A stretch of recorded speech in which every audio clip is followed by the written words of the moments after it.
Danny Segura for Fight Hub TV alongside Keith Thurman, WBA welterweight champion of the world. Keith, we just wrapped up 2015. 2016 is coming up. What are your New Year resolutions and career goals?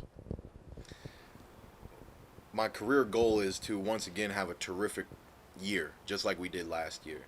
I'm looking forward to making some mega fights happen. There were great fights last year. I want even better fights this year.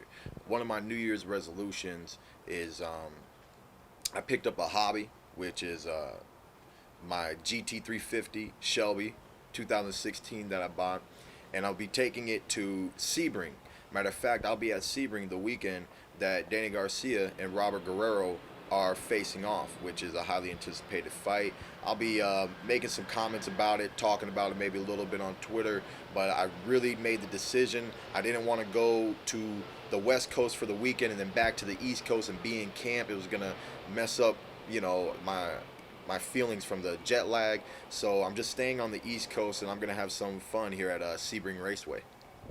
Nice. I also know you have another hobby besides that, playing the flute. Are you still playing the flute?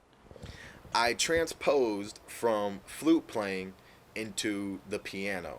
So I bought a piano for the house, and it looks pretty, but I figured I want to be able to play it. So I got some lessons. I'm able to read music like a kindergartner, and I was playing a lot of little Christmas carols throughout the holiday season, and it's coming along. It's gonna take a little while, but music is still one of my things to do.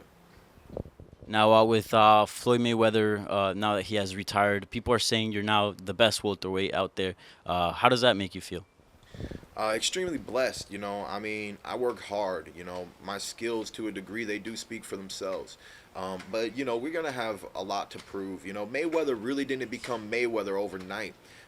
He beat Oscar De La Hoya. That was a big point in his career, and then he carried that momentum, and he kept going. He kept going. He stayed undefeated. So it's my dream. It's my goal. I came into the world of boxing wanting to be the best fighter in the world. And I'm glad that some people see me as the number one fighter in the welterweight division today. But for those who don't, I'll be proving them, wrong very soon.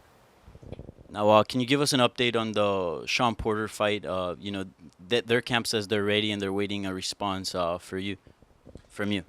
Yeah, Kenny Porter says a lot of things. Shawn Porter doesn't say anything, which is very interesting. So, I'm fighting the fighter, not his father. And they're just throwing out rumors. We're managed by the same manager. You should know what's happening. We'll be fighting, but we're gonna fight at the right time. I'm the champion. I have the belt. You want my belt.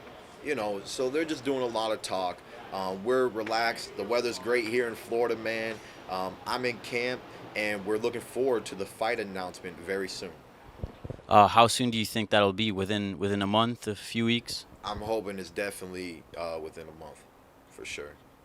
Possibly within 2 weeks. So we'll see. And what are your thoughts on the fact that Ken Porter says does most of the talking for his son? You know, I don't know why he claims it's so important that he does all the talking or whatever. But he's not the fighter.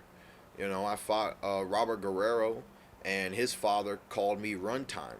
Then we did an interview, and we were on the same hotline. We were on the same telephone line, and a reporter asked him, "How do you feel about Keith Runtime Thurman?" And Robert said, "That was my father's comment, not my comment." I respect fighters that respect me. So far, Shawn Porter has respected me. He has not disrespected me. Kenny Porter is trying to throw some shade, trying to disrespect my team and my camp, and throwing crazy allegations about me being scared of his son, who is not an undefeated fighter, who's been defeated. I was there ringside. I watched him get defeated. I know his strategy and his fight game. He is strong. But Shawn Porter has been bullying 140 pounders at the 147 pound division. When he got in with Kell Brook, a natural 140 pounder, he was not able to run him over like a simple bulldozer like he did Paulie Malignaggi, Devin Alexander, and um, Adrian Broner. Adrian Broner was catching Shawn with several punches and knocked him down in the 12th round. So, we're confident that just like AB's left hook, my left hook's going to be landing, and my left hook is obviously more devastating. Don't forget the right hand. Don't forget the body shots. We're going to be prepared for this fight. And what is your relationship with Shawn? I know you guys go way back. How is your relationship with him? you know, it's really funny to hear these things from Kenny Porter. 3 years ago, he was at my mother's house, so I know their team very well. I'm not really feeling disrespected by nobody. I know maybe he's just frustrated is that it's not going the way he wants it to go right now, but I'm the one who's in power. I'm the champion. We want this fight just as much as they want the fight. It's just a matter of letting the fight be what it needs to be. It's going to be a big fight. The fans are waiting for it. They're anticipating it. And to me, this is one of the first matches of my career that has been this highly anticipated. And for me, it's good. I'm glad that the fans are looking forward to it, and I'm looking forward to finalizing it real soon.